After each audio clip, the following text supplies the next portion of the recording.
I'm Ben Brockert. I worked for Maston Space Systems, and I'm an awesome rocket guy. And when did you come to Mojave? I came to Mojave in the fall of 2007, I believe. Yeah, 2007. Moved out here on one of the worst dust storm days in recent history. There were like collisions on the highway and everything was blowing everywhere. It was really, really horrible. So it was a really bad first impression. And I think it stood up to it. So. Why did you come here?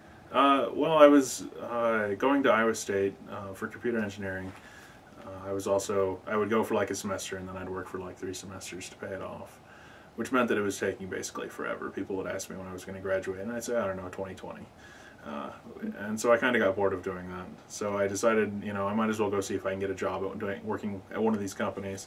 And so from Iowa, if I went south, there was like Armadillo, but they weren't hiring. And if I went southeast, then there's the old space stuff and like Orion Propulsion and stuff like that. Or if I went west, then there was Bigelow in Vegas and, you know, X-Core and MSS in Mojave and then SpaceX in LA.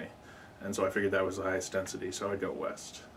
And so I headed that way, stopped at Vegas, didn't like Vegas at all and never got any response from Bigelow. So continued on, came out here. Unfortunately, it was right after the Scaled nitrous explosion, so Scaled wasn't hiring anyone for, you know, propulsion related work. X-Core had just laid off about half of their company, so they weren't hiring anybody. And so I talked to MSS, and it turned out it took about 6 months, but about 6 months after I got here, they had just 2 of their people were gone, and there were just 2 people left, and they needed someone to do technician kind of stuff, and so I started doing technician stuff for them. Of course, at the same time, Scaled also offered me a job, which, you know, is inevitable, but that was just to do composites, so I figured I'd stick with the rockets, which worked out. Why do you want to do rockets? I was actually, my focus in school, the reason I was in computer engineering was that I actually wanted to work on space robotics, doing like the Mars rovers. You're in the like. Yeah, in college wanting to do space robotics, so I wanted to work on like Mars rovers and you know, moon rovers and whatever else. And but at the same time I was in the Iowa State Space Society, which was originally an L5 group that we ended up joining SEDS with while I was there. And we did a lot of rocket projects, a lot of high power solid stuff, and we also had a liquid propellant rocket project. And I don't know, it turned out that, you know, even though I was in the computer stuff, I really like hardware and, you know, doing problem solving and working with my hands and stuff. And so I worked all these various industrial jobs, had experience with electronics and hydraulics and other things that, you know, don't sound related but are, you know, a big rocket is basically all electronics and hydraulics, and the actual rockety bit is maybe 0.5% kind of thing. So I had experience in that, and, you know, was able to take that on and have really, you know, I think done reasonably well at it. So rockets are awesome, you know, and autonomous flying rocket robots are even better. And so, you know, it turned out that I was trying to do space robotics, and in the end I'm sort of doing space robotics, so it worked out. So for you, is it about space or is it about rockets? It's definitely about space. I want to go. So the long-term trajectory is looking at doing things that will make it possible for me to go. Right now, there's no one hiring really private astronauts, really, that are actually going to fly anytime soon, so I figure, you know, get some good experience in everything else, and then be able to sell myself as your space handyman when that time comes. Why, as my daughter asked me the other day, do all you weirdos want to go to space? That's a hard question. I've always been an explorer type. There isn't that much left to explore on Earth. I do, or have in the past done as a hobby, exploring like caves and, you know, urban abandonments, tunnels, that kind of thing. But you know, there's only so much space on the planet to explore, and most of it has been explored already. So it's the, you know, there's so much more out there. So I want to go. I want to explore. I want to, you know, be there. So you're leaving Mojave. Yep, leaving Mojave, going to Texas to work for Armadillo. So what are you going to remember most about Mojave? The food is sad.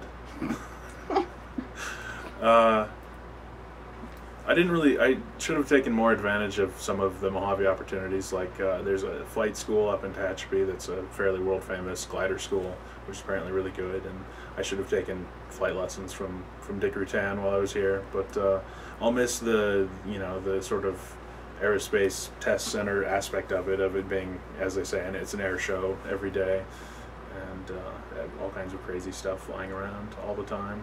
Being able to see the scaled stuff fly around. I can identify scaled aircraft by sound at this point, which is kind of sad. But yeah, I was the only person not involved with the program to see X-Corps' Rocket Racer do its first flights, which was pretty cool, and got in trouble with them for that, which was fun too. So for putting it on YouTube. Yeah, yeah, and so that was good. Yeah, just I mean the testing stuff is great. The sky is great. Like I drove up here on Monday night and got out of the car and looked up, and it was just a random night in the middle of town, and I could see the Milky Way. So the sky is amazing here, and I never, built a telescope or anything to take advantage of it. Which once I get out into the pea soup of the Midwest, I'm sure I'm going to miss having a nice clear sky. So I was at Maston for almost 2.5 years. Started out very much as a technician, just doing shop stuff, doing fabrication. Went on from there. I was doing welding. I actually learned how to, or to some degree learned how to TIG weld by welding together a rocket vehicle, which was pretty cool. So Zombie, I started with the least important welds, which are the ugliest ones, and from there proceeded on to make better ones where they're important. I did the entire electrical system on that, which was a big learning experience. The first draft didn't really work at all. It was way too noisy, so I added some filtering and stuff, and everything behaved. And so I built the entire electronic system for a VTVL rocket, which is pretty cool because it has basically everything you would need for any first stage, the way it works. So yeah, I was doing fabrication, electronics, and then I got into, just over time, gradually took on more stuff, got into doing some of the project management, yelled at people when we were working on the Lunar Lander Challenge. I've been present at every flight of every Maston vehicle that has ever happened to date. Most of the time I was running, like 99% of the time running the checklist, and so flight testing was a lot of fun. Did a lot of engine tests, just generally tried to work with people and get everything working smoothly, and we got it to the point where we can do test a brand new engine with 2 people, or do a flight test with like 4 people, which is pretty good. But the company is tiny, so you work with what you have and you make it work, and being able to fly a reusable rocket with less than half a dozen people is, I think, an accomplishment. I wonder what it is that drives people who could obviously make more money in other fields to be in this field when it's so hard. Yeah, I think I took the wrong course, and that I went straight into the field rather than getting really rich doing something else and then going into the field. But there's still time. So. So why should we settle space again? It's because it's there is the part of it. It's a challenge, and if we're not being challenged, then I don't know. You have to challenge yourself. Otherwise, what are you doing?